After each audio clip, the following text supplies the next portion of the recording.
Ысык Көл облусундагы Бозучук жана Ак Булак жыргалаң чокуларын камтыган 3 чокуу долбоору өлкөнүн туризмин жана экономикасын өнүктүрүүдө стратегиялык мааниге ээ. Долбоордун алкагында Каракол Бозучук жолунун 46 чакырымы 4 тилкелүү, ал эми Бозучуктан жыргалаңга чейин 2 тилкелүү жол салынат. Министрлер кабинетинин төрагасы аталган жол тилкелеринин курулушу туурасында жеринде таанышты. Ушунун эки жагы подходун 4 полосага коюлуп атат. Ошондо 2 километр жолду Аксу айылынын ичин центральный улуксан жасаган. Освещениясы бар, тротуары бар, бардыгы менен чогуу жасаган табызда. Ушул биз сала турган жол. Бу жерден кетебиз. Азыр жеринде барганда сиздерге көргөзөм. Ысык Көл областы боюнча чоң жумуштар жүрүп атат. Бул түндүк тарабыдагы, түштүк тарабыдагы бардык тилкелеринде жумуштар жүрүп атат. Быйыл ушул жумуштарды 90%га бүтүрөбүз деп план койгонбуз. Ал планды аткарабыз.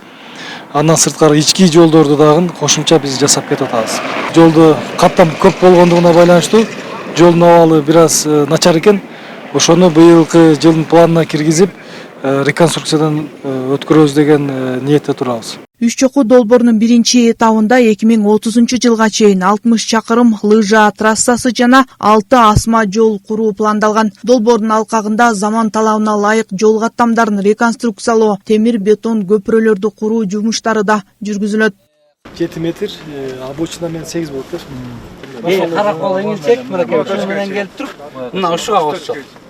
Морекил болсо 4 км 8 км деп атпайбы, ошо технический жолу бар да бул. Жөн эле тропасы бар. Ушуну да жасап берилет деп атат. Тривершинан өзүнө чыгат да морек аркадан где-то бир 3-4 километрдей мына кокту менен чыгып кеткен жол бар да. Айыл жөнүлөр мында койсун. Анан айылды аралап да өтүп калат да бул жолчу. Министрлер кабинетинин төрагасы Көл өрөөнүнө болгон иш сапарынын алкагында Жетөгүз районунун Оргочол айыл аймагындагы кыш заводунун курулушу иши менен таанышып жатат. Аталган кыш заводу Кыргыз-Орус өнүктүрүү фонду тарабынан каржыланып, өткөн жылы пайдабалы түптөлгөн. Бул жакта 60 орунга ылайыкташтырылып, суткасына 200 000 кирпич чыгаруу мүмкүнчүлүгү бар. Жалпы аянты 25 гектарды ээлеген заводдун азыр курулуш иштери жүрүп жаткан маалы. Мындагы негизги маселе электр энергиясын тартуудагы көйгөй жаралып, бүгүнкү күнгө чейин маселе чечилбей келгени айтылды. Министрлер кабинетинин төрагасы Адылбек Касмалиев бул маселе каралаарын билдирди. Бизде электр энергия маселеси, бул электр энергия маселесин былтыр декабрда чечтик деген үмүттө болгонбуз. Атайын министрликке кайрылганбыз, энергетикадан отказ алдык да. Анткени алардын жоосуна ылайык келбейт экен депчи.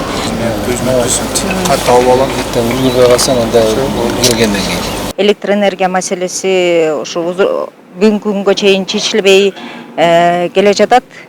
Бул мамлекет тарабынан колдоо көрсөтүү максатында бул электр энергия чубалыклары тартылып берилет деген, бирок ушул күнгө чейин белгисиз себептер менен тартыла элек.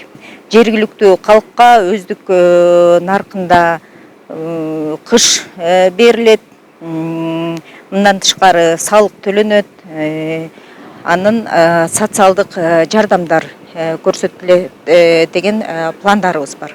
Керамикалык кирпич чыгаруучу заводдун капиталдык салымынын көлөмү $10 миллион ашык. Жергиликтүү тургундар үчүн да жеңилдиктер каралган. Заводко электр энергиясы тартылып, курулуш аяктаса, күз айлары менен ишке берилери күтүлүүдө. Жанара Сагындыкова, Нуржан Урманбетов, Мадина Бакирова, Ысык Көл облусу.